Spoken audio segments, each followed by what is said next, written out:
ये कोई unilateral contact नहीं है कि 85-15 की लड़ाई है। अब भैया 85-15 की लड़ाई मिथक मत बनाओ। अगर ओबीसी शेड्यूल कास्ट का साथ देगा तभी शेड्यूल कास्ट को ओबीसी का साथ देना है। ये कोई ठेकेदारी शेड्यूल कास्ट की नहीं है कि पूरे बहुजन आंदोलन के नाम पे अपनी बेटियों का रेप कराता रहे, हमारा रिजर्वेशन कहलाता रहे, हमारे ऊपर मुकदमे झेलते रहे और हम सिर्फ बर्बाद होते रहे। हमारे हजारों सैकड़ों अनुसूचित जाति के लोग हैं जो आज बर्बाद हो चुके हैं बहुजन मूवमेंट के नाम पे। आप ये देखिए कि जब आप राष्ट्रपिता ज्योतिबा फुले की बात करते हैं, क्या कारण है? मैं तो दिल्ली की बात कर रहा हूँ, दिल्ली से बाहर मैं नहीं जाता, कि जितने भी मंच है 99% जो मंच है वो अनुसूचित जाति के लोग लगाते हैं, उनकी बात करते हैं। क्या कारण है कि ओबीसी संघ ज्योतिबा राष्ट्रपिता फुले को अपनाने से भी डरता है और अगर एक आधा अगर मंच में आ भी जाए ओबीसी कम्युनिटी का तो वो पोस्टर छपवा देता, मैंने धोबी की लड़की से शादी की है। देखिए, आपके सवाल से मैं पहली बार पूर्णतः इस बात से सहमत हूँ कि जो मनुस्मृति दहन हुआ था वो सिंबॉलिक प्रोटेस्ट था, वो कोई एक्चुअल प्रोटेस्ट नहीं था। मनुस्मृति सिर्फ हमें किताबों में दहन नहीं करनी।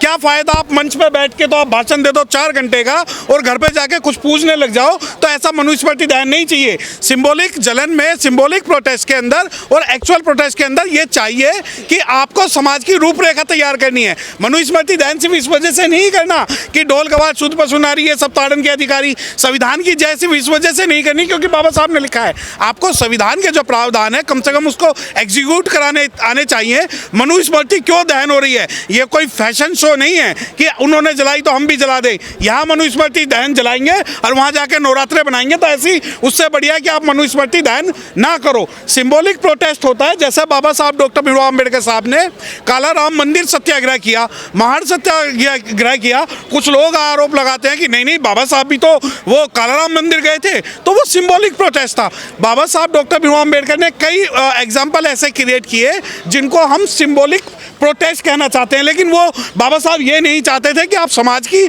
सारी एनर्जी सिर्फ मनुस्मृति दहन में झोंक दो। अगर आप 1927 से 2023 तक की बात करते हैं तो मनुस्मृति दहन से ज़्यादा हमें ये एहसास होना चाहिए कि बहुजन समाज को आज किस बात की ज़रूरत है। अगर मेरे पास ऑप्शन हो कि मैं मनुस्मृति दहन करूं और अपनी सरकार बनाऊं, तो मैं अपना 90% जो काम है अपनी सरकार बनाने के लिए करूंगा, मनुस्मृति दहन के लिए नहीं करूंगा। सिंबॉलिक प्रोटेस्ट है, हमारा विरोध था, हमारा विरोध है, हमारा विरोध रहेगा।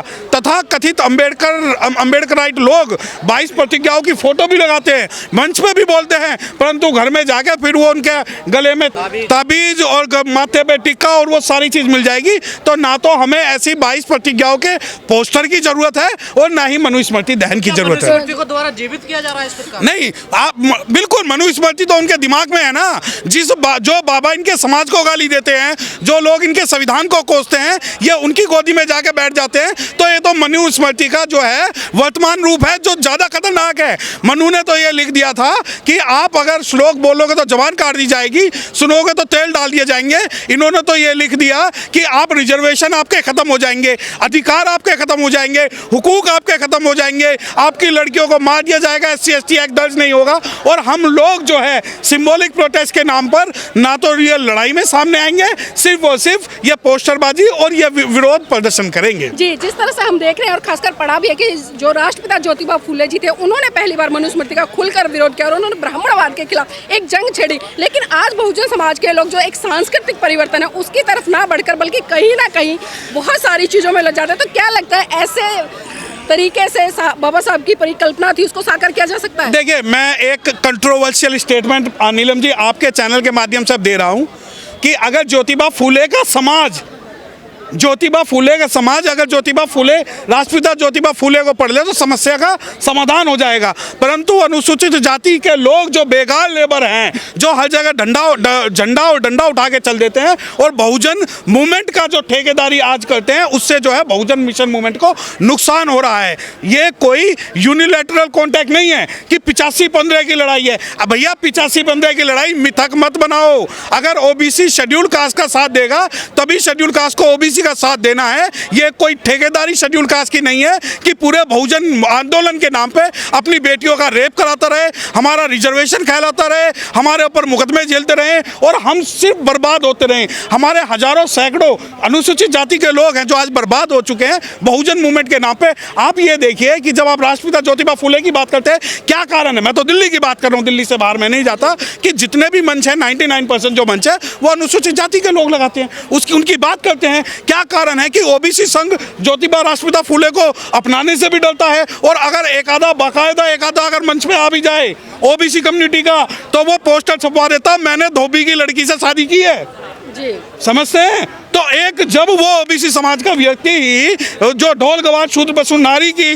जो संकल्पना है उसको आगे बढ़ा, तो ऐसा जो बहुजन जो संकल्पना है उसको समझने की जरूरत है। वकील साहब, तमाम नेता धर्म की तरफ बढ़ रहे हैं, सांस्कृतिक परिवर्तन की बात करें, लेकिन जब अगर हम टाइटल की बात करें तो आज भी अपने नाम के पीछे टाइटल लेकर घूम रहे हैं। तो जो बाबा साहब कहते थे कि अपने नाम के पीछे बोध लगा लीजिए, सारी समस्याओं का समाधान हो जाए, लेकिन आज जो टाइटल ढो रहे, क्या वो भारत को बोध में कर पाएंगे? देखिए, मैं आपको एक बात बताऊं, मैं व्यक्तिगत रूप से एक बात कह देता हूं कि जो टाइटल का चलन है उत्तर भारत ही नहीं बल्कि गैर उत्तर भारत में भी है। जब आप महाराष्ट्र में जाएंगे तो महाराष्ट्र में जो अनुसूचित जाति के लोग हैं वो बहुत प्राउड फील करते हैं अपने सरनेम को लेके कि हम फलाना है, हम ढिमकाना है। जब हम उत्तर भारत में आते हैं तो उत्तर भारत में भी यही कमोबेश अब यही स्थिति है। और जो समाज बाबा साहब के नाम पर एक होना था, पहले तो वो जातियों के नाम पर अलग हो गया, फिर अनुसूचित जाति के नाम पे अलग हो गया, फिर वो सरनेम के नाम पे अलग हो गया, फिर वो गोत्र के नाम पे अलग हो गया, फिर वो सब कास्ट के नाम पे अलग हो गया, फिर वो बैकवर्ड के नाम पे अलग हो गया, फिर ओबीसी के नाम पे अलग हो गया, फिर वो इकोनॉमिक रूप से अलग हो गया और वो लीगल रूप से भी अलग हो गया।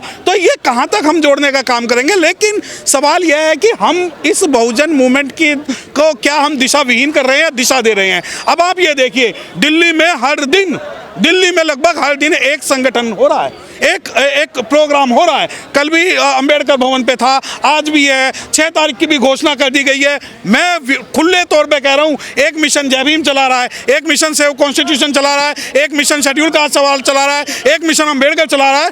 10 आदमी जो अपनी खिचड़ी बना रहे हैं ना, समाज को इससे कोई भी फायदा नहीं होगा, बल्कि समाज जो बिखरेगा वो इतना बुरे रूप से बिखरेगा जितना पिछले 70 सालों में नहीं बिखरा। अगर समाज के लिए काम करे तो बुराई क्या है? नहीं, सामाजिक संगठन सारे होने चाहिए। आप ये बताइए ना, मंच पे 10 आदमी बैठते हैं, सामने 2000 लोग बैठते हैं, वो 2000 लोग ही बिखर जाएंगे ना कि मैं ए के साथ जुड़ूं, मैं बी के साथ जुड़ूं, मैं सी के साथ जुड़ूं, मैं डी के साथ जुड़ूं। क्या ये सामाजिक संगठन चलाने वालों की ड्यूटी नहीं है कि समाज में एक एग्जाम्पल क्रिएट करें? मैं इसलिए आज यहाँ आया था, मुझे लगता था कि मंच से घोषणा होगी कि ए बी सी डी सभी हम एक हैं और जो 2024 में उनके विरोध में लड़ेंगे।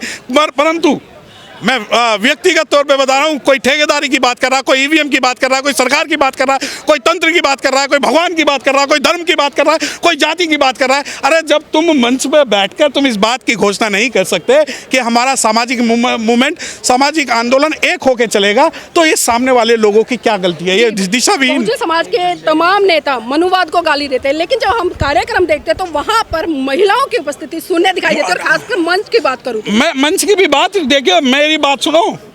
मैं 2 घंटे अगर यहाँ पर भाषण दे रहा हूँ तो 2 घंटे घर जाकर अपनी वाइफ से कहूँगा पैर दबा दे, क्योंकि मैं आंदोलन करके आया हूँ। मुझे शर्म आएगी कि मेरी वाइफ नहीं आ रही। तो मंच की स्थिति हो या आंदोलन की स्थिति हो, मेरा बच्चा बनेगा आईएएस, लेकिन जो निकम्मे नालायक लोग हैं वो भीड़ जरूर आनी चाहिए। तो मंच के जो नेता हैं, मैं सबसे एक सवाल पूछ लेता हूँ, घर में से कितनी महिलाएं और कितने बच्चे आपके हैं? आप ये देखिए, अपने बच्चों को तो पढ़ाएंगे इंग्लिश मीडियम और यहाँ खिलाएंगे समोसे, तो ऐसा आंदोलन भी नहीं चलाना। अगर आपको लगता है कि बेकार है तो बेकार आंदोलन नहीं होगा।